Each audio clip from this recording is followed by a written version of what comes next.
the honeycomb structure, enhancing shoot stability and forgiveness.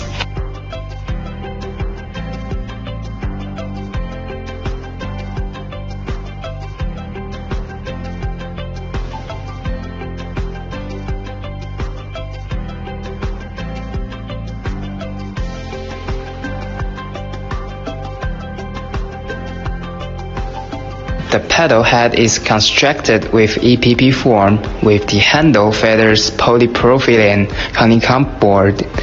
These materials work together to effectively reduce the racket's recoil force on the hand during play and alleviate wrist fatigue.